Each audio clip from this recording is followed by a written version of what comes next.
Jesús. Y miren, no vamos a poder nunca en la vida poder ser una iglesia que evangelice, que gane personas para Cristo, y tampoco personalmente vamos a poder tener una cosecha efectiva y productiva en personas que reciban a Cristo, incluso los que tenemos alrededor, si no aprendemos a ver a las personas como Cristo las ve. Yo no sé si a ustedes les pasa, pero a veces nos cruzamos con alguno y te dicen, ¿y cómo estás?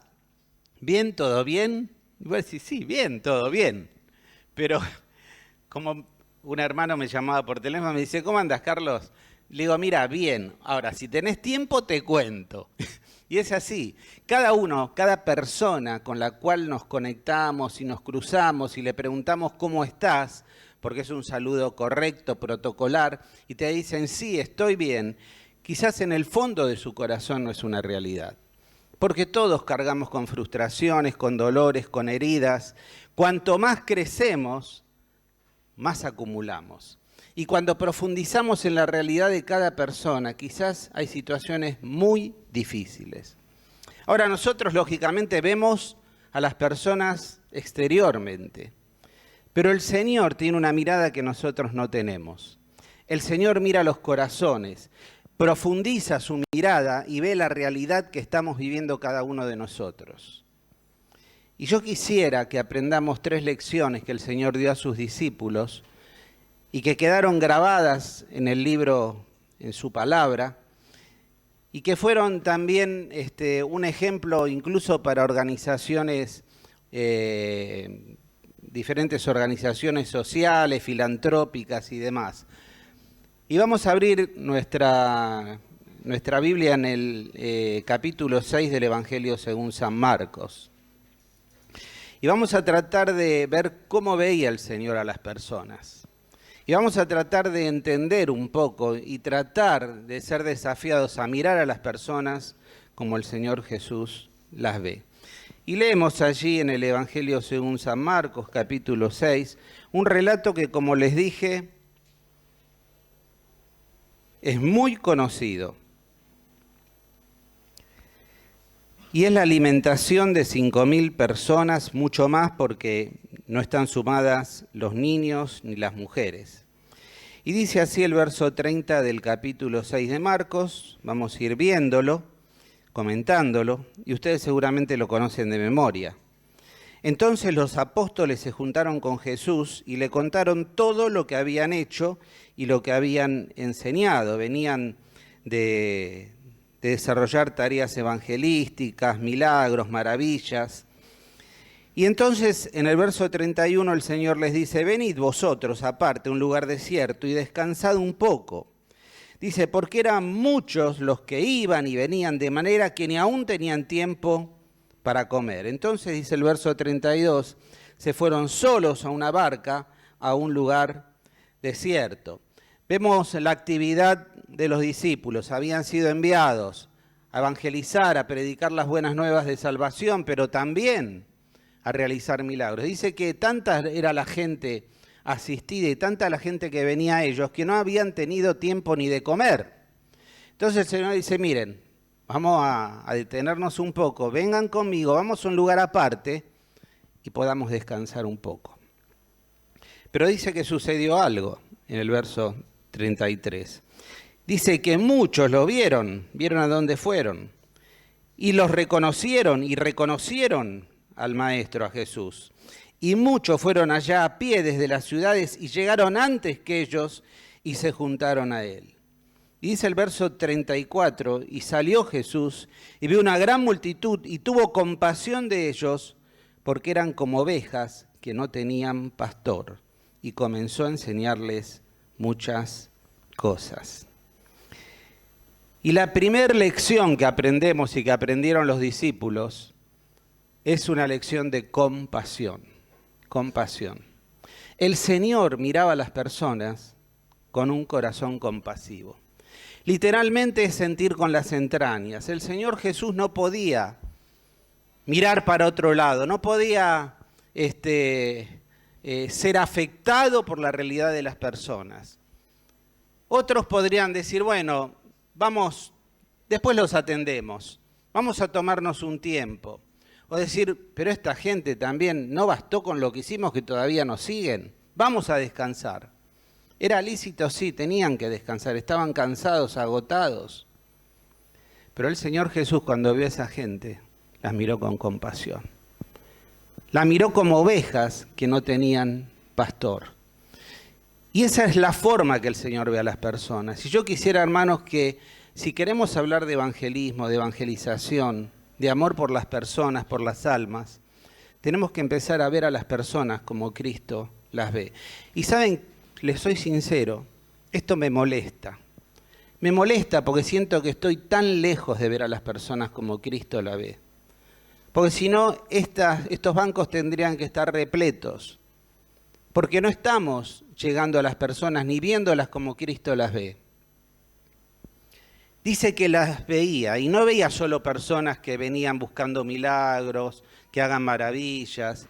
Las veía como personas que eran ovejas sin pastor. Sabemos que una oveja sin un pastor, ¿qué pasa? Están en peligros, están desorientadas, están perdidas, es torpe la oveja. No tiene el pasto para comer, no sabe a dónde debe de ir. Y está expuesta a un montón de peligros y muy seguramente esa oveja termine muy mal sus días. Y así veía el Señor a las personas. Y cuando nosotros miramos al mundo que nos rodea, la vemos como ovejas sin pastor. Las personas están perdidas. Las personas están desorientadas. Un día nosotros escuchamos el mensaje de salvación y recibimos al pastor de nuestras almas. Y formamos parte de este maravilloso rebaño que es la Iglesia de Jesucristo. Y recordamos el Salmo 23 que dice que ahora hay una diferencia en nosotros, porque este pastor es mi pastor. Es aquel que me guía, es aquel que me protege, es aquel que me provee, es aquel que vela por mí, que me lleva de la mano con su cayado hasta cuando pueda entrar en su presencia. Aún en los lugares más difíciles, en los momentos más sombríos, aún cuando debemos cruzar ese valle de sombra y de muerte y enfrentar a la muerte, cara a cara lo podemos hacer con esperanza, porque Él está con nosotros y Él nos lleva a su gloria. Pero somos egoístas si no compartimos este mensaje con aquellos que todavía están sin pastor, con aquellos que están perdidos. Y les digo que me molesta porque siento que el que está en falta en primer lugar soy yo, porque yo no lo hago como debería hacerlo. Pero hermanos, que podamos verdaderamente hacerlo. Cuando vamos a Mateo capítulo 9, verso 35, dice que Él miraba a las personas y las veía también como ovejas sin pastor. Y podemos leer allí, en el libro de Mateo, guardando el lugar acá en Marcos, capítulo 9, y nos dice lo siguiente: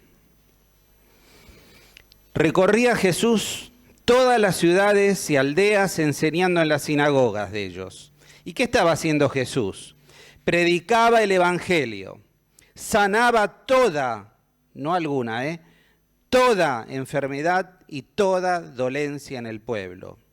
Y al ver las multitudes tuvo compasión de ellas porque estaban desamparadas y dispersas como ovejas que no tienen pastor. Entonces dijo a los discípulos: a la verdad, la mies es mucha, hay mucho por cosechar, hermanos, pero los obreros son pocos.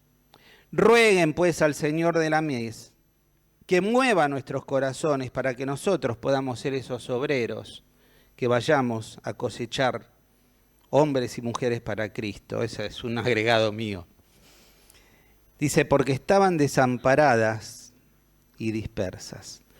La palabra desamparada tiene un profundo significado. Es cuando se tensa el arco y la cuerda del arco pierde su vigor. ¿Saben qué pasa? No sirve. No sirve para ninguna función porque no puede disparar ninguna flecha. Nos está hablando de que no hay rumbo y también que hay una debilidad justamente en la cuerda del arco. Y así el Señor veía a las personas, y cuando miramos a las personas las vemos débiles. Las vemos sinceramente sin vigor, sin fuerzas. ¿Cuántas veces ustedes escucharon, yo ya no puedo más? Yo ya no puedo más con esto. Esto me supera. Mi relación matrimonial ya no tiene solución. Este vicio o este hábito que me está esclavizando, ya he luchado tantas veces pero no he podido vencerlo. Y el pecado que me asedia y caigo en los mismos pecados. Y llega un punto que la gente reconoce que ya no tienes más fuerzas, que los brazos están caídos. Y así veía el Señor a las personas. O sea, nos damos cuenta que muchos de los que nos rodean están así. Se levantan, cumplen con una rutina, pero en lo profundo de su corazón ya no hay más fuerzas para seguir.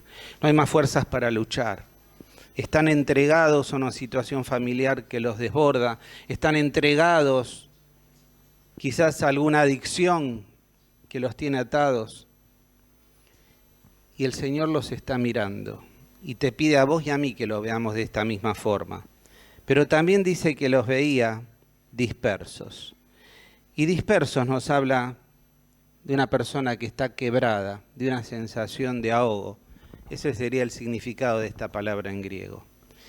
Y vemos que las situaciones que viven los seres humanos y que a veces vivimos nosotros nos asfixian, nos ahogan, nos quitan el aire. A veces hay esos dolores tan profundos del alma que tan solo podemos experimentar aquellos que hemos sufrido estos dolores del alma. No son dolores físicos, son dolores que tan solo podemos describir aquellos que lo hemos tenido. Y el Señor lo ve. El Señor ve cada uno de nuestros dolores. Ve el dolor de las personas y no puede mirar para otro lado. No puede seguir de largo. No puede ir a descansar. Dice, son como ovejas que no tienen pastor. Y yo soy su pastor, y yo tengo la palabra de salvación para darles. ¿Cómo voy a mirar para otro lado? Por eso le digo que me molesta, porque yo veo muchas personas dispersas y desamparadas, débiles, sin fuerzas, sin ganas de luchar, quizás ahogadas por diferentes situaciones. Y la solución la tengo en mis labios, presentar el Evangelio de Jesucristo, y no lo hago. A veces, hermanos, estamos dentro de estas cuatro paredes, discutiendo entre nosotros, mirándonos entre nosotros, haciendo programas, proyectos, pero nos olvidamos que hay un mundo allí afuera que se está perdiendo. Y que es nuestra responsabilidad ganarlos para Cristo. La primera enseñanza es una enseñanza de compasión. Yo no sé si ustedes recuerdan la historia de Natalia Campus.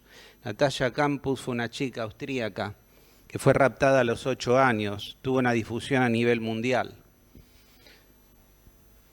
Fue raptada cuando tenía 8 años, y durante 10 años estuvo cautiva por aquel que la secuestró, por su secuestrador. Los primeros meses las pasó en un pozo prácticamente. Era un lugar 2,5 metros bajo tierra, una habitación de 5 por 5 que no le llegaba la luz, los sonidos, nada. Luego de un tiempo le permitió, llena de temores porque estaba amenazada, poder subir a la casa. Y un día, 10 años después, a los 18 años, huyó, llena de temores, habiendo sido ultrajada, violada, abusada, sin tener ningún contacto con el mundo exterior. A los 18 años fue a golpear la puerta de una vecina llena de temores y le dijo, mire, soy Natalia, y le empezó a explicar la situación.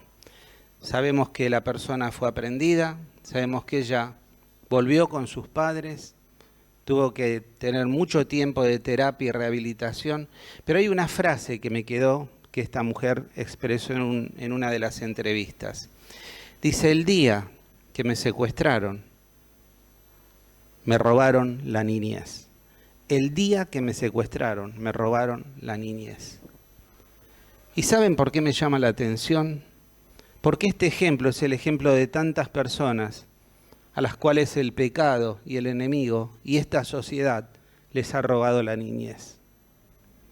Cuando miramos el caso de Loan, cuando miramos los chicos que padecen hambre, desnutrición, pobreza, cuando vemos estos soldaditos de 11, 12 años que se transforman en sicarios, que trabajan para diferentes carteles de droga, cuando vemos la realidad del mundo que nos rodea en nuestra sociedad,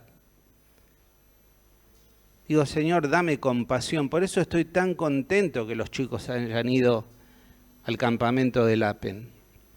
Porque hoy en día el Evangelio tiene que llegar a los chicos desde muy chiquitos. Porque vemos que son víctimas de la pedofilia, de la pornografía, del abuso infantil, de la violencia intrafamiliar. Vemos chicos de 8 o 9 años bajo los efectos de la droga. Ahora, ¿qué hacemos como iglesia ante esta realidad? La escuela dominical tendría que estar explotando. ¿No tenés vecinos conocidos, chicos, chicas? Aquellos que hemos crecido. Yo siempre digo que mi mamá junto con la mamadera me cantaba coros, porque me arrullaba con coros. Yo conocí al Señor a los 12 años, pero desde chiquitito venía a la escuela dominical. Y yo puedo dar gracias, y todos aquellos que han vivido mi experiencia desde muy jovencito, de que mis padres me han llevado a la iglesia y en un momento de todo ese camino de la vida conocí a Cristo, que he podido estar ajeno a tantas cosas, a tantos peligros, que hoy los jóvenes, los adolescentes y los niños están expuestos. Cuando vemos esos jóvenes con vidas perdidas, embarazos no deseados, abortos, las previas, los chicos con coma alcohólico, las chicas, el abuso del sexo desmedido, sin control, sin límites. Cuando vemos niños, la verdad que me parte el corazón. Y digo, Señor, ¿a dónde estoy mirando? ¿A dónde estamos mirando como iglesia?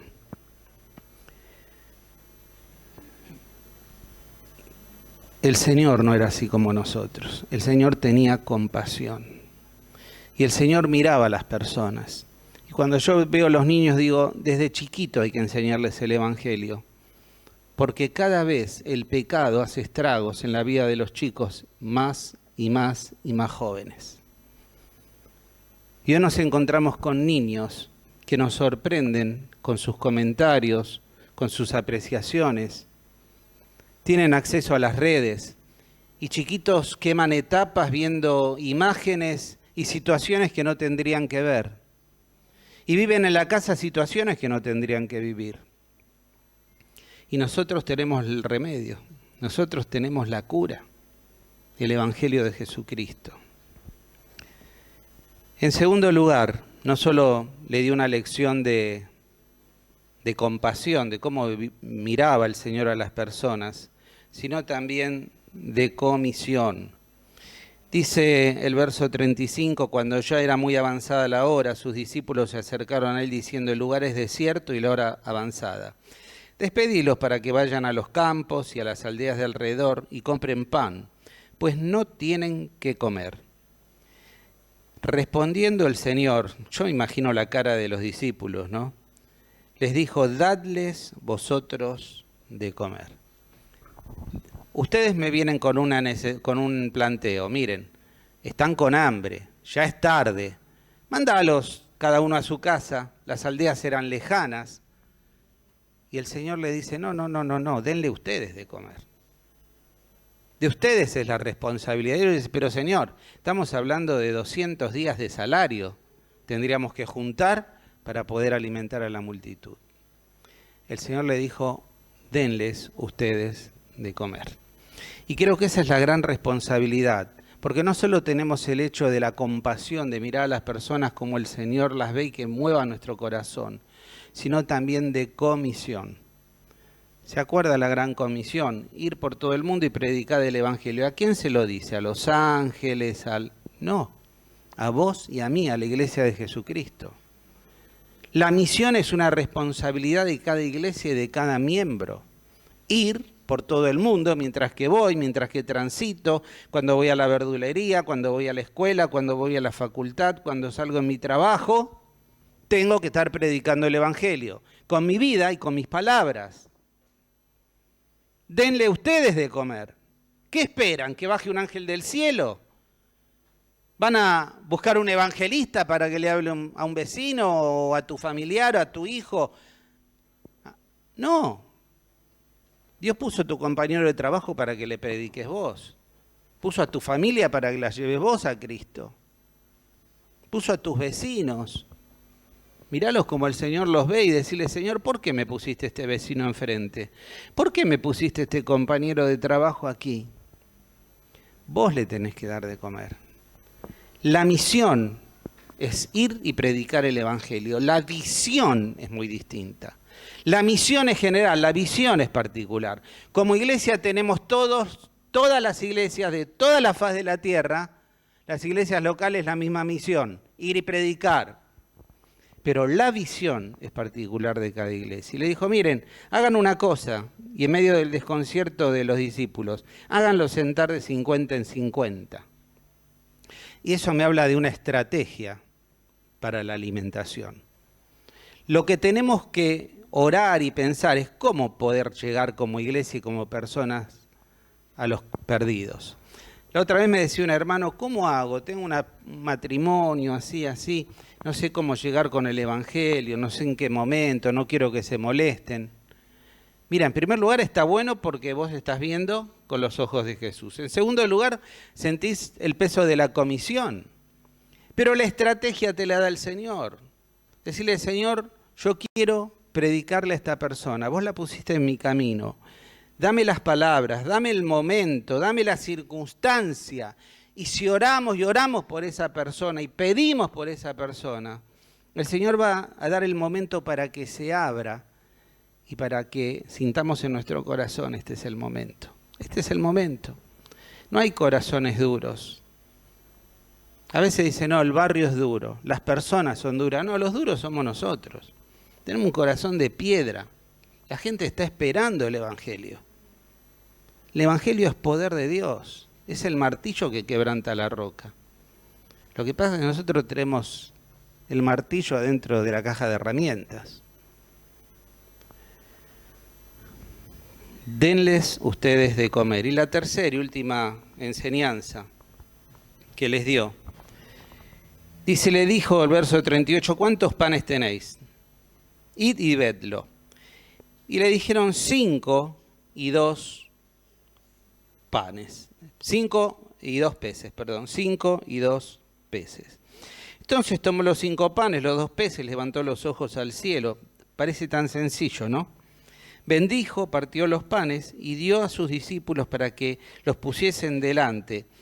Y repartió los dos peces entre todos, y comieron todos y se saciaron. Estamos hablando de 5.000 hombres, más mujeres, más niños. Y recogieron de los pedazos 12 cestas llenas y de lo que sobró de los peces. Y acá tenemos no solo una lección sobre la compasión, sobre la comisión, sino sobre la consagración. Quizás vos te parezcas que sos, como dijo Moisés, soy torpe de palabras, Señor. Quizás te parezca que no tenés los medios, que no tenés los recursos, que no tenés las formas. Yo digo, te equivocás. El Señor no quiere más que tu corazón. No quiere más que tu corazón compasivo que mira a las personas como el Señor las ve. Y eso va a hacer que vos cumplas con la comisión. Que le digas, Señor, veo a la gente como vos la ves. Señor, me doy cuenta que debo de predicarles, pero Señor, ¿qué tengo? 5 panes y 2 peces, nada más. Muchas veces, como dije al principio, se ha usado este ejemplo en muchas ONG y en muchas organizaciones filantrópicas, como diciendo que con lo poco se puede hacer mucho. Pero estamos hablando de un milagro que el Señor hizo. Cuando nosotros, y ahora que lo veo a David, vemos la hora en Pakistán, es decir, una iglesia pequeña, en Floresta, ser parte de una obra en el otro extremo del mundo, llevando personas a Cristo a través de los hermanos de Pakistán, colaborando, siendo parte, ayudando a solventar escuelas, ayudando a solventar la vida de misioneros allí en Pakistán. Yo digo, Señor, era como los 5 panes y los 2 peces. Ahora, el límite al obrar de Dios y al impacto de Dios en el barrio y en el mundo, lo ponemos nosotros, lo ponemos nuestra pobre fe. Decimos, Señor, pero ¿cómo siendo lo que somos, teniendo lo que tenemos, podemos llegar a alcanzar al mundo para Cristo? Y el Señor dice, te equivocás, porque el que hace la multiplicación soy yo, no vos. El salmista dice, la salvación, ¿a quién pertenece? A Jehová. Y el Señor es el que hace el querer como el que produce el querer como el hacer por su buena voluntad. Él es el que agrega cada día, dice en el libro de Hechos, a aquellos que han de ser salvos. Pero quiere que haya una iglesia con un corazón compasivo, que entienda la profundidad de la comisión y que esté dispuesto a consagrarse. Y todos juntos decir, hermanos, unirnos y decir, Señor, hasta acá la chingamos, hasta acá nos equivocamos, hasta acá hemos tenido un corazón de piedra y hay un barrio que se pierde. ¿Cuántos de los que están aquí son del barrio? Creo que muy poquitos, muy poquitos. La mayoría venimos de más lejos o vienen de más lejos. Creo que tenemos algo pendiente que hacer como iglesia y creo que es nuestra responsabilidad y depende de cada uno de nosotros. En primero en nuestro ámbito, en las personas que el Señor puso a nuestro alrededor, pero también impactando en el barrio donde Dios nos puso hace 107 años. Esta iglesia podía ser una iglesia de miles de miembros. Si nosotros nucleáramos un día toda la extensión de las diferentes obras, que podría mencionárselas una por una, algunas de esas iglesias ya tienen iglesias hijas, o sea que somos abuelos. Si juntáramos a todos serían miles de personas. Si vinieran la gente de Pakistán, que ha sido alcanzada a través de la obra de la iglesia, y tantos otros lugares, el sur, Mariló, aún en el norte con nuestra misionera, y en todos los lugares donde la iglesia de una u otra forma forma parte o ha formado obras nuevas, iglesias nuevas. Pero el Señor quiere que impactemos el barrio. No solo nos puso para que nos extendamos, como lo hemos hecho a través de estos 107 años, sino para que impactemos el barrio en el cual Él nos puso. Por algo la iglesia está acá y todavía está acá. Y tenemos que empezar a ver las cosas como Dios las ve. Si no, no vamos a crecer. Vamos a estar acá, como dije antes, mirándonos entre nosotros, peleándonos entre nosotros, discutiendo entre nosotros. Y mientras que nosotros estamos muy entretenidos entre las 4 paredes, afuera hay un mundo donde hay ovejas que no tienen pastor, que están desamparadas, que están desorientadas, que están sin fuerzas, que están agobiadas y asfixiadas por las diferentes situaciones. Y nosotros tenemos el remedio. Hermanos, que el Señor pueda mover nuestros corazones. Les dije al principio y se lo repetí varias veces, a mí me incomoda mucho este mensaje, me pone muy incómodo, porque quizás no sería el más adecuado para estar hablando de esto, porque siento que he perdido mucho tiempo de mi vida. Y muchas personas que Dios puso a mi lado y que no les he predicado y quizás hoy estén en el infierno. Y sé que si lo pensás, mi sentimiento debe ser también el tuyo. ¿Qué estuvimos haciendo? ¿Para dónde estábamos mirando? El Señor priorizaba la misión. El descanso, la comida, eso no importa. Lo que importa son las personas. Que el Señor permita que este año sea un año de producción, de cosecha, donde la iglesia se llene de personas que no conocen a Cristo. Y podamos terminar el año glorificando a Dios por lo que Él ha hecho a través de nosotros. De nuestros 5 panes y 2 peces, cada día soy más consciente de eso. pero el milagro es para Él. El que hace el milagro es Él, lo único que quiere tu corazón y el mío. Entregado, quebrantado, diciéndole, Señor, perdóname. Perdóname porque he mirado para otro lado. Perdóname porque no veo a las personas como Cristo la ve. Perdóname porque prefiero no involucrarme. Tengo tantas cosas. Señor, perdóname porque no hemos ganado a las personas de este barrio para Cristo. Vamos a terminar con una oración y yo quiero que nos vayamos no con una nota negativa como la que yo sentí cuando estaba preparando esto, sino con un aspecto positivo, pensando no en lo que no hicimos, sino en lo que podemos llegar a hacer y en lo que podemos llegar a hacer como iglesia. Y que vos pienses en 2 o 3 personas que estén cerca tuyos que quieras que conozcan a Cristo. Seguramente tenemos compañeros de trabajo, familiares, vecinos, personas que ha puesto a nuestro alrededor. Y que en este momento estemos orando por ellas. Que vos digas, Señor, te pido para poder llegar con tu palabra a fulano, a mengano, a sultano. Y también luego oraremos para que como iglesia pueda ser movilizado nuestros corazones. Ponele nombre a estas personas, empezá a orar por ellas. El domingo que viene vamos a tener una visita y nos va a hablar de una campaña en la cual va a estar involucrada la iglesia, pero quisiera que la campaña sea cada día, de lunes a lunes, en el lugar donde Dios nos puso, pensando en las personas que se van al infierno sin Cristo.